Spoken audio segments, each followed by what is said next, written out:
Cette semaine, dans Carnet de santé, à l'occasion du mois de la sensibilisation au cancer du sein, le mois d'octobre, nous mettons en exergue les efforts pour réduire l'incidence de cette maladie en Afrique. Le Ghana lance la construction du premier centre complet de traitement du cancer dans le pays. Ensuite, Gloria Kida, cofondatrice et PDG de la fondation Shuja Cancer à Dar es Salaam, partage son expérience avec le cancer du sein. Enfin, comment des empreintes digitales pourraient-elles aider au dépistage du cancer du sein? C'est dans cette édition de Carnet de santé.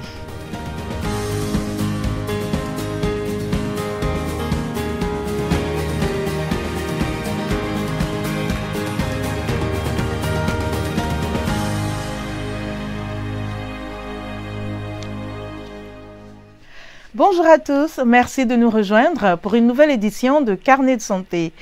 Le cancer du sein est au premier rang des décès par cancer chez la femme.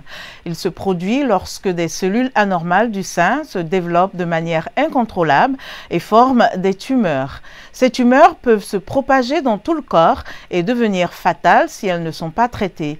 670 000 personnes dans le monde sont décédées du cancer du sein en 2022, selon l'Organisation mondiale de la santé. Bien que la sensibilisation mondiale au cancer du sein ait augmenté, de nombreux pays africains sont confrontés à des défis importants en matière de dépistage précoce, de diagnostic et d'accès aux soins.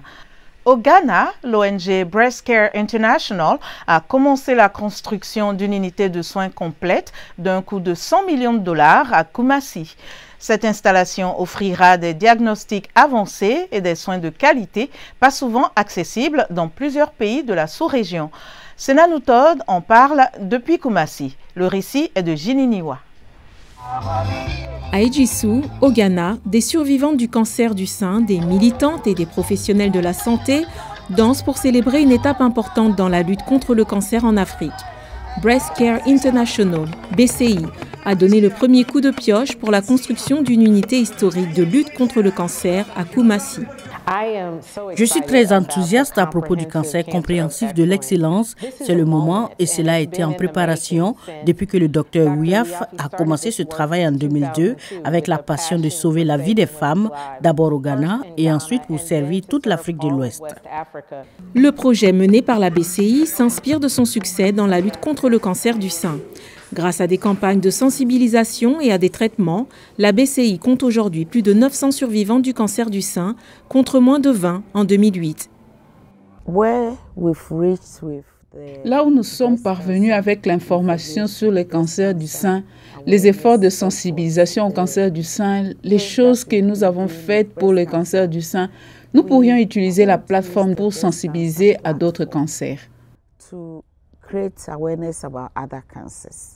Le centre de cancérologie complet traitera toutes les questions liées au cancer dans la sous-région, offrant ainsi des soins de santé accessibles sur le continent. Une défenseuse a raconté comment l'absence d'un tel centre en Afrique a coûté la vie à un ami de la famille. C'était cette année. J'ai eu un garçon de 4 ans, il est mort de cancer. Nous avons fait ce que nous pouvions. Finalement, comme cela devait arriver, nous avons dû l'envoyer en Inde. Nous sommes allés en Inde, nous sommes revenus, il a fait une rechute et il est mort. Darko a expliqué qu'il n'y avait pas de centre de cancérologie à proximité pour s'occuper de la rechute d'urgence. Tout cela devrait changer lorsque le centre de cancérologie, d'une valeur de 100 millions de dollars, sera achevé. La première phase du projet devrait être achevée d'ici 3 ans grâce à une aide d'1 million de dollars du fonds Cancer Moonshot de la Maison-Blanche. Le centre sera au service des patients et contribuera également à la recherche. L'objectif est d'étendre la campagne de lutte contre le cancer du président Biden à l'échelle mondiale. De plus, cet impact se répercute et profite aux États-Unis. Cet été, des étudiants américains de l'Université de Pennsylvanie sont venus au Ghana et ont fait un apprentissage. Le centre fonctionnera selon le principe de l'équité, en veillant à ce que chaque patient reçoive un traitement, quelle que soit sa situation financière. Nous ne voulons pas qu'un patient se rende à ce centre d'excellence pour le traitement du cancer et qu'il soit refusé parce qu'il n'a pas d'argent. Le centre, qui fonctionnera grâce à des fonds publics et privés, proposera des diagnostics avancés, des radiothérapies et des soins personnalisés. Selon la revue The Lancet, l'Afrique subsaharienne est confrontée à une grave pénurie d'installations de traitement du cancer, ce qui devrait faire doubler le nombre de décès dus au cancer d'ici à 2030. Cette nouvelle unité vise à combler cette lacune, à améliorer l'accès aux soins et à réduire le fardeau du cancer dans toute l'Afrique.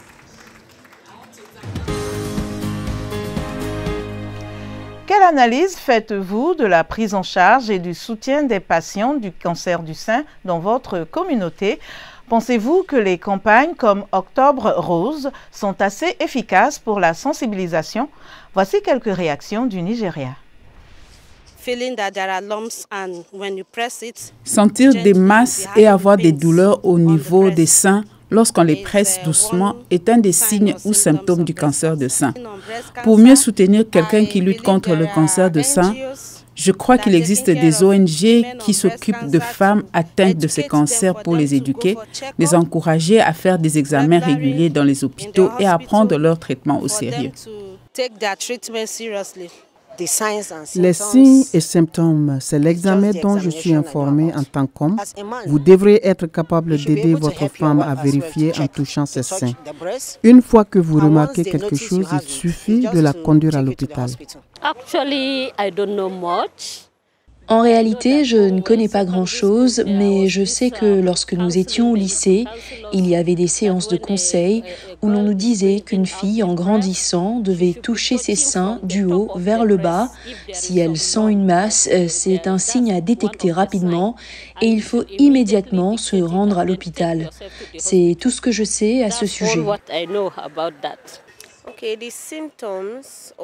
Les symptômes ou signes du cancer du sein peuvent apparaître de plusieurs façons, à la fois internes et externes. Ce que je connais le mieux, ce sont les signes externes. Tout d'abord, la texture du sein n'est généralement pas normale, elle est souvent rugueuse. Il y a des boutons comme des démangeaisons sur le corps que je ne sais pas trop comment expliquer. Quand il y a ces boutons, cela signifie quelque chose qui a été gravé et provoque des démangeaisons. Ces boutons produisent un liquide qui se répand autour du sein et crée encore plus de boutons ailleurs. C'est assez étrange et cela rend la peau du sein rugueuse. Je ne sais pas si vous voyez ce que l'on appelle la peau de fraise avec les petits trous autour. C'est ainsi que la peau du sein devient. Et à l'intérieur, je sais qu'il y a des masses qui provoquent des douleurs intenses d'une manière ou d'une autre. Le professeur Blaise Nkegoum est oncologue au Cameroun. Suivons ce qu'il pense de la prévalence du cancer du sein en Afrique et de ce qui est fait pour aider les personnes qui souffrent de cette maladie.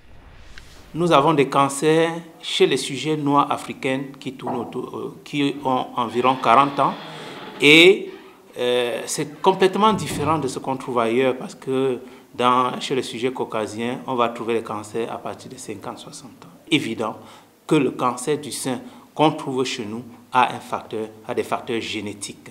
Et ça a été d'ailleurs démontré chez des patients, chez les Noirs qui vivent aux États-Unis. Il faut savoir aussi que l'exposition a augmenté. Il y a ce qu'on appelle donc les facteurs de l'environnement. L'air que nous respirons contient plus de 100 facteurs carcinogènes. Et on connaît bien toutes les voitures qui roulent dehors, ce sont des voitures qui ne roulent plus ailleurs. Dans le monde entier, 20% des cancers sont dus à des agents infectieux.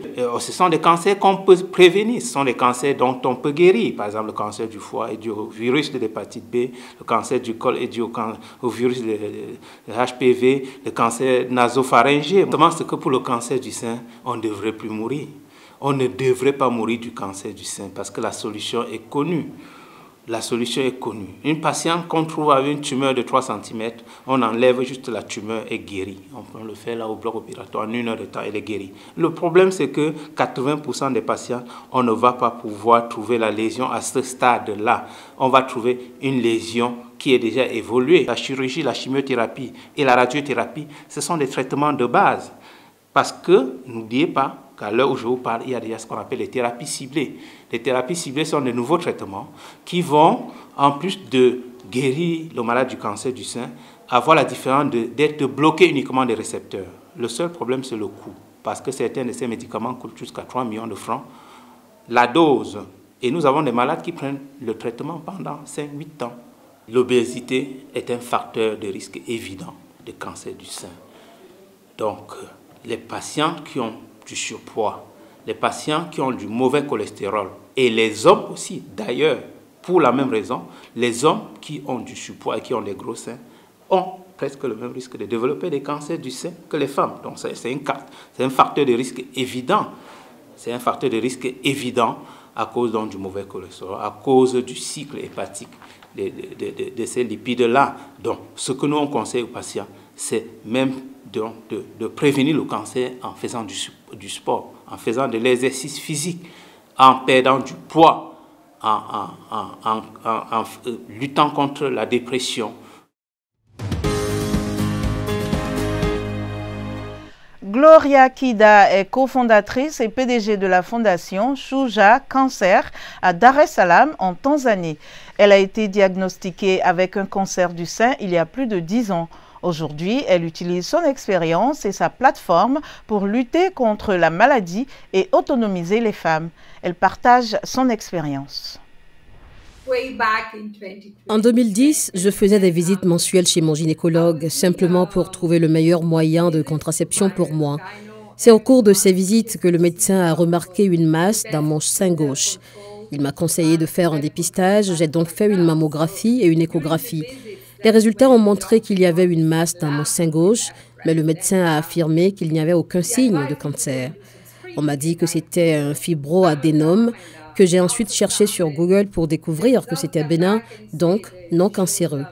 Le médecin m'a conseillé de refaire les examens tous les 9 mois. En mai 2011, j'ai refait les mêmes examens dans un autre hôpital et les médecins ont constaté que la masse était toujours là. Je suis rentrée chez moi. Mais au fond de moi, je sentais qu'il y avait un problème. Cela ne pouvait pas être rien. En décembre, nous avons décidé de partir en vacances. J'ai appelé ma belle-sœur aux États-Unis pour lui dire que nous venions en vacances car ma fille travaillait à l'ONU, alors nous devions y aller. J'ai décidé d'emporter avec moi tous mes résultats et documents médicaux. Une fois là-bas, j'ai décidé de consulter un médecin. Nous avons passé en revue les résultats de mes examens et ils ont suggéré que je refasse tous les examens. J'ai refait la mammographie et l'échographie et 2 heures plus tard, on nous a rappelés. C'était une nouvelle bouleversante pour nous. Mon mari, ma belle-sœur et moi-même avons été convoqués à l'hôpital. Le médecin nous a annoncé que malheureusement, il semblait y avoir une masse dans mon sein et qu'il soupçonnait un cancer du sein. Mais il fallait faire une biopsie. J'ai donc fait la biopsie et j'ai reçu les résultats de mon rapport de pathologie 3 jours avant Noël. Je me suis dit que c'était un gros cadeau de Noël. Ce n'était pas facile. Après l'annonce de la nouvelle, nous avons tous fondu en larmes. Ce fut un choc total pour nous, car pendant 1 an et demi, on nous avait assuré que je n'avais rien. Maintenant, on nous disait que j'avais un cancer du sein. Cela nous a vraiment bouleversés, car nous n'étions pas préparés à cette nouvelle. Nous étions convaincus que ce n'était rien et que nous allions simplement confirmer que tout allait bien. Un dépistage précoce et une détection rapide sauvent des vies. Les gens ne devraient pas avoir peur, il y a de l'espoir. Nous essayons de dire aux gens et de leur donner l'espoir qu'ils atteindront leurs rêves et qu'ils finiront bien, quoi qu'il arrive. Des chercheurs de l'université Sheffield Hallam en Angleterre affirment qu'un simple test d'empreinte digitale pour détecter le cancer du sein pourrait éventuellement remplacer la mammographie. Dans cette recherche, les scientifiques examinent la composition moléculaire d'une empreinte digitale à l'aide de la spectrométrie de masse, un système qui mesure le poids atomique des particules et des molécules pour les identifier. Cette recherche médico-légale visait à établir un profil des suspects criminels en fournissant des renseignements sur leur mode de vie à partir de leurs empreintes digitales. Les scientifiques ont réalisé qu'ils pouvaient aussi identifier des marqueurs de cancer. C'est tout pour aujourd'hui. Pour plus d'informations sur la santé, les percées dans le monde médical et aussi des conseils pour votre bien-être, restez connectés sur voaafrique.com. Vous pouvez me suivre sur x @lenormoudou.